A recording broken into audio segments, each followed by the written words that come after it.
बिस्मिल्लाहिर्रहमानिर्रहीम अस्सलामु अलैकुम। मैं हूं करामत मुगल और मेरे साथ हैं सईद बलोच साहब, सीनियर जर्नलिस्ट हैं, सुप्रीम कोर्ट कवर करते हैं। सईद बलोच साहब, काजी साहब आएंगे तो इंसाफ आएगा, काजी साहब आएंगे तो फैसलों पर अमल होगा, नवाज शरीफ आएगा तो इलेक्शन की डेट आएगी। ये सारी अफवाहें हम समझते थे, ये तो सारा सच साबित हुआ है जब यहाँ से आज यार इलेक्शन कमीशन ने कह दिया है कि भाईजान फरवरी में इलेक्शन। यार करामत मुगल साहब, आप ना मुझसे भी ज्यादा बोले हैं। सीधा खड़े हो जाए ना, आप देखिए। आप मुझसे ज्यादा बोले हैं और मैं आपसे ज्यादा बोल रहा हूँ, सीधी सी बात है। हमारे ये जो पहुंचाए हुए साफी है ना, पहुंचे हुए नहीं, पहुंचाए हुए साफी, जिनके खिलाफ, जिनके पास ना खबरें पहुंचाई जाती हैं, बड़े मुस्तनद, हाँ, बड़े मुस्तनद जराए से खबरें पहुंचाई जाती हैं। तो हमारे पहुंचाए हुए साफियों ने ये कह दिया था कि इंतखाबात जो हैं वो आइंदा साल फरवरी में ही होंगे, वस्त फरवरी में उनकी जानिब से कहा जाता था। फिर आप एक और देखें कि पाकिस्तान की तारीख में सबसे नडर, दिलेर और जय्यद और मैं समझता हूँ कि इंतहाई काबिल अपोजिशन लीडर जनाब राजा रियाज साहब, उनकी जानिब से गालबन 12 अगस्त को डेट 12 या 15 अगस्त को 12 जी जी एयर वाई न्यूज़ पर उन्होंने गुफ्तगू करते हुए कहा था कि बड़ों ने फैसला किया। अब वैसे तो वो खुद ही 60-70 के पेटे में वो आते हैं और उनकी जानिब से फिर एक बड़ों का जो है वो जिक्र किया गया था। अल्लाह जाने पता नहीं वो बड़े उनसे कितने बड़े हैं। बहरहाल मेरे ख्याल में इतने बड़े तो होंगे जितनी बड़ी एबीसी छोटी एबीसी से बड़ी होती है। तो तो मैं वो उन्होंने कहा था कि इंतखाबात आइंदा साल जो है ना वो फरवरी में होंगे और बड़ों का ये फैसला है। और वो देखा हमने कि बड़ों ने वो वाकई दुरुस्त फैसला किया था। और आपने बिल्कुल ठीक बात की कि इधर से काजी साहब आए, उधर से नवाज शरीफ साहब आए और देखेंगे और मुल्क में आइन और कानून की बालादस्ती की नहरें बहना शुरू हो गई। जैसे हम जिक्र सुनते थे कि दूध और शहद की नहरें बहती है ना, तरक्की होती है तो एक मिसाल दी जाती है, हाँ जी आपके पास, आपके आने के बाद तो दूध और शहद की नहरें बहना शुरू हो गई हैं। तो काजी साहब के आने के बाद अब देखें आहिस्ता आहिस्ता मुल्क में आइन और कानून की बालादस्ती की नहरें बहना शुरू हो गई हैं। और अब देखें ये दरखास्तें दायर हुई थी गालबन कोई 18 या 20 अगस्त को, ये आम हुकूमत जब आ गई, जी जी, ये आम इंतखाबात के इनेकाद के हवाले से। लेकिन उसमें आप देखें कि ना तो ये दरखास्तें साबिक चीफ जस्टिस की जानिब से समाअत के लिए मुकर्रर की गई और ना ही मौजूदा चीफ जस्टिस काजी फ़ाइज़ ईसा की जानिब से गुज़श्ता माह इन दरखास्तों को समाअत के लिए मुकर्रर किया गया।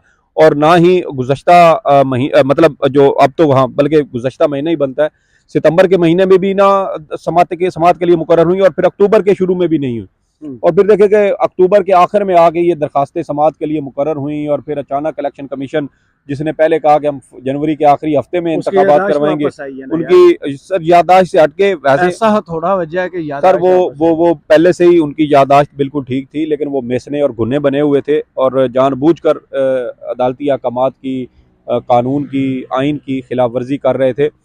तो अब देखें कि इलेक्शन कमीशन ने भी कह दिया कि हम इंतखाबात करवाने को तैयार हैं। उधर से हम पहले ही कह रहे थे कि नवाज शरीफ आएंगे, उसके बाद इंतखाबात की तारीख आ जाएगी और साथ ही जो है वो जनरल फैज़ हमीद के खिलाफ कार्रवाई का आगाज़ करके मुस्लिम लीग नून को एक बयानिया फराहम करने की कोशिश की जाएगी। लेकिन फैज़ाबाद धरना केस में ट्विस्ट कुछ और आ गए और जनरल फैज़ के खिलाफ उस तरह नोटिस उनको नहीं हो सके जैसे शायद मनसूबाबंदी की गई थी। और अब देखें कि अब एक मामला कमीशन की तश्कील तक लटक गया है। फिर कमीशन बनेगा, फिर उसको कुछ टाइम फ्रेम 2-3 महीने 4 महीने दिए जाएंगे और फिर वो कमीशन उसके ऊपर अपनी जो रिपोर्ट है वो जारी करेगा। तो एक लंबा चौड़ा काम बन गया। और उसको आज जो केस था इलेक्शन 90 रोज में करवाने का, आज किसी को डांट नहीं पड़ी इसकी वजह से। देखें मैंने इस पर ट्वीट भी किया था और मैंने कहा था कि आज बड़ा, क्या कहते हैं उसको, खुशगवार दिन है, नहीं खुशगवार से हट के ना बड़ा, वो क्या कहते हैं कि एक चीज़ जो मुकद्दस तो नहीं कहते उसको, कुछ और इस तरह का कोई एक लफ्ज़, मुबारक दिन। जी जी, आज का दिन बहुत मुबारक दिन है क्योंकि आज सुप्रीम कोर्ट के कमरा अदालत नंबर 1 में किसी वकील की सरजनिश नहीं हुई। अगरचा ये जो इंतखाबात वाला केस था, इस केस की समाअत के दौरान एक दरखास्त गुजार है मोहम्मद नसीर नाम है ना उनका, मेरे ख्याल में, पता नहीं, मैंने नहीं रखा हुआ ना जी, जो जिनका कल भी जिक्र हुआ था कोई कि वो इसमें दरखास्त गुजार थे अबसार आलम के खिलाफ भी। और आज भी वही तज़किरा हुआ जब उनके वकील साबिक अटार्नी जनरल अनवर मंसूर आए रोस्टम पर, तो उन्होंने कहा कि मैं फ़लाँ दरख्वास्त गुजार की जानिब से बतौर वकील अदालत में पेश हो रहा हूँ।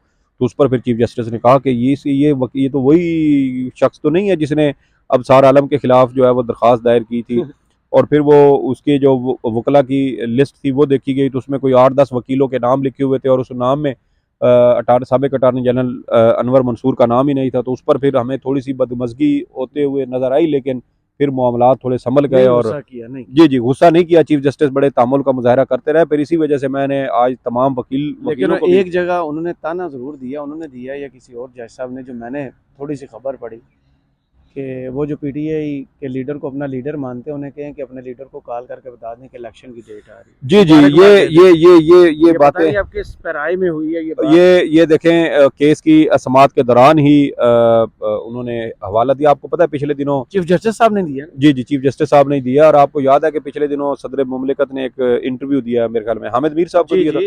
हामिद मीर साहब को जो इंटरव्यू दिया ना, उसमें उन्होंने कहा था कि इमरान खान अब भी मेरे लीडर हैं। तो इस तरह की उन्होंने एक स्टेटमेंट दी थी, तो की मजम्मत भी। जी तो उस स्टेटमेंट को ही मैं उसी का हवाला आज चीफ जस्टिस काजी फैज ईसा ने दौरान समाअत मतलब टीवी देखते हैं और जियो देखते हैं। जी बिल्कुल देखते हैं, बड़े अच्छी तरह देखते हैं। और इससे पहले भी हमें इस तरह के इशारे मिले हैं। आप देखें ना कि जब वो 190 मिलियन पाउंड वाले मामले का जिक्र आया था, तो उसमें भी चीफ जस्टिस ने कहा था कि हमने गालबन प्रेस में पढ़ा या सुना है कि इस तरह के कोई मुआहदा हुआ है और 190 मिलियन पाउंड जो है मुबैना तौर पे वो बाहर से पाकिस्तान आए और सुप्रीम कोर्ट के जो बैरिया टाउन वाला वो अकाउंट है उसके अंदर ये तमाम जो पैसे हैं ये उसके अंदर जमा करवाए गए हैं।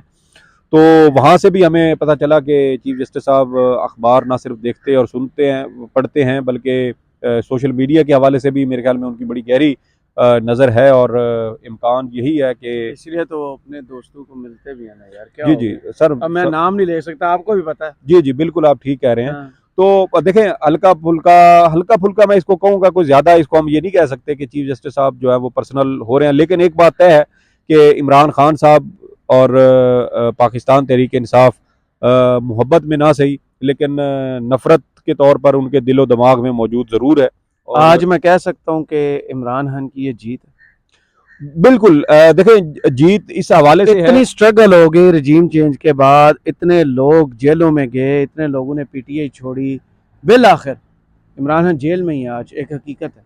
लेकिन इंतखाबात की तारीख आना और यहाँ से आना और आइन और कानून की बाकायदा तशरीह होने के बाद आना, सदर को सुरखरू करना, इलेक्शन कमीशन को झाड़ पिलाना, सब कुछ तरीके से हो गया बिल आखिर, तो इमरान खान की जीत है। जी बिल्कुल जीत है। और देखें यही बात मेरा भी यही मौक़िफ़ है कि अगर ये सब कुछ इतना ही आसान था तो फिर ये साबिक चीफ जस्टिस के दौर में क्यों नहीं हो। बहुत मेरे ख्याल में इधर आना शुरू हो यूं हो जाऊं। अच्छा मैं इस तरफ हो जाऊं। ठीक है देखें साबिक चीफ, मैं ये कह रहा था कि अगर ये सब कुछ इतना ही आसान था, इतना ही कैजुअल तरीके से ये सब कुछ हो सकता था, जैसे स्मूथ था जो है मर्जी थी ना, मैं यही बात कर रहा हूं, तो फिर ये पहले क्यों नहीं हो सका। इसका मतलब ये है कि रियासती इदारों के सरबराहान ने जानबूझकर आइन की खिलाफ वर्जी की। और जब पाकिस्तान तहरीक इंसाफ मुतालबा कर रही थी कि पंजाब मुल्क के अंदर आम इंतखाबात होने चाहिए, हमारी मुआशी सूरत हाल ऐसी है कि इंतखाबात करवाए बगैर मुल्क के अंदर सियासी और मुआशी इस्तेहकाम नहीं आ सकता। अब फिर आप देखें कि सिर्फ इमरान खान ही नहीं बल्कि इमरान खान के इस मौक़िफ़ की हमारे तमाम जो ब्रदर दोस्त ममालिक हैं उन्होंने भी इस मौक़िफ़ की तायीद की। चाइना के वज़ीर ख़ारजा पाकिस्तान है और बिलावल की मौजूदगी में उन्होंने कहा कि पाकिस्तान मुल्क के अंदर इस्तेहकाम लाए, और इस्तेहकाम का मतलब था सियासी इस्तेहकाम लेके आए। और फिर इसी सियासी अदम इस्तेहकाम की वजह से हमारे IMF के साथ मुआहदे डिले हुए, हमारे सऊदी अरब ने, UAE ने, चाइना ने, कतर ने और जो दीगर दोस्त ममालिक हैं उन्होंने पाकिस्तान को कर्ज फरामी में उन्होंने जो है वो ताख़ीर की, क्योंकि उनका भी यही मौक़िफ़ था कि जब तक पाकिस्तान के अंदर सियासी इस्तेहकाम नहीं आता ये कर्जे जो है ये इनके देने का कोई मकसद नहीं बनता और इनका कोई फ़ायदा नहीं होगा, क्योंकि आलमी इदारों की जो एतमाद है वो उसी सूरत हुकूमत पाकिस्तान के ऊपर बहाल होगा जब एक मुंतखब हुकूमत वजूद में आएगी। और आप देखेंगे इसका मतलब आपको पूरा यकीन है जो तारीख दी गई है इस पर इलेक्शन होंगे, क्योंकि 30 अप्रैल की भी तारीख इसी तरह दी गई। देखें आज तो चीफ जस्टिस काजी फैज ईसा साहब ने भी बड़े दो टोक अल्फाज में कहा है कि जो भी आप देखें 4 बजे की तारीख का 4 बजे का वक्त दिया गया है। वीडियो तो उसके बाद लगेगी। जी जी जी, 4 बजे का वक्त वैसे दिया गया है कि सदर और इलेक्शन कमीशन में मुलाकात होगी। 4 रुकनी वफद होगा इलेक्शन कमीशन का, जो सदर से मुलाकात करेगा, जिसमें अटार्नी जनरल भी मौजूद होंगे, सदर के मिलिट्री सेक्रेटरी भी मौजूद होंगे। और चीफ जस्टिस ने यह भी कहा है कि जो दस्तावेज़ एक तैयार की जाएगी बाहमी मुशावरत के बाद, मुमकिन तौर पर यह वही दस्तावेज़ होगी जिसमें इलेक्शन कमीशन तारीख का ऐलान करेगा, और इसी दस्तावेज़ के ऊपर ही उन तमाम फ़रीक़ैन के दस्तखत भी मौजूद होंगे, जिसमें सदर पाकिस्तान भी शामिल होंगे, इलेक्शन कमीशन के जो लोग हैं वो भी शामिल होंगे, और अटार्नी जनरल समेत जो अगर दीगर इसमें कोई फ़रीक़ैन बनते हैं तो उनके भी दस्तखत शामिल होंगे। और ये दस्तावेज़ फिर सुप्रीम कोर्ट ऑफ पाकिस्तान में पेश की जाएगी, जमा करवाई जाएगी। और चीफ जस्टिस का मेरे ख्याल में हमें इस मौके पर निगरान जज बन गए। देखें, निगरान जज तो आप कह लें, क्योंकि सुप्रीम कोर्ट तो यही होता है। जी जी, सुप्रीम कोर्ट ऑफ पाकिस्तान माजी में भी वैसे इस तरह की मसालती किरदार अदा करती रही है, और जहाँ पर मेरे ख्याल में इस तरह का तनाव पैदा हो, वहाँ पर सुप्रीम कोर्ट ऑफ पाकिस्तान को अगर वो ज़ामिन बनती है तो इसमें कोई मज़ायका नहीं है।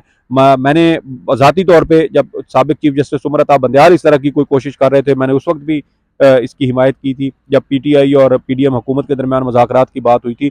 तो उस वक्त हमारे दोस्तों ने इसके ऊपर तनकीद की थी कि सुप्रीम कोर्ट का क्या काम है कि वो सियासी जमातों के दरमियान मसालियत करवाती फिरे और मुआहदे करवाए और जामिन बने।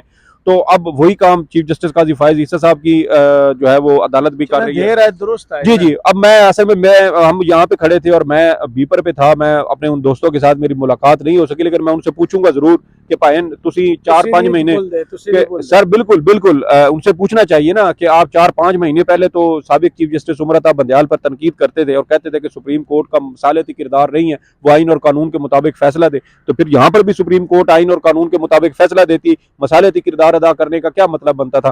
तो बहरहाल ये उनकी एक क्या कहते हैं, मैं समझता हूँ कि शायद उनकी ये दोगलापन है, उनकी दोहरी पॉलिसी है कि वो चेहरे देखकर अपनी जो है वो राय को बदलने के ऊपर जो है वो ध्यान देते हैं। बहरहाल ये अब तारीख सुप्रीम कोर्ट में आएगी। सुप्रीम कोर्ट में चीफ जस्टिस साहब इसके ऊपर बड़े दो टोक अल्फाज में कह चुके हैं कि जो भी तारीख दी जाएगी, जो भी हतमी फैसला होगा, फिर उसमें किसी किस्म का कोई रद्दोबदल नहीं होगा और ना ही तारीख में तब्दीली के हवाले से किसी किस्म की कोई दरख्वास्त सुनी जाएगी। चलें, बहुत शुक्रिया सईद बलोच साहब आपके तजिए का। कमेंट्स बॉक्स में जरूर बताइएगा वीडियो आपको कैसी लगी। इजाज़त दीजिए, अल्लाह हाफिज़।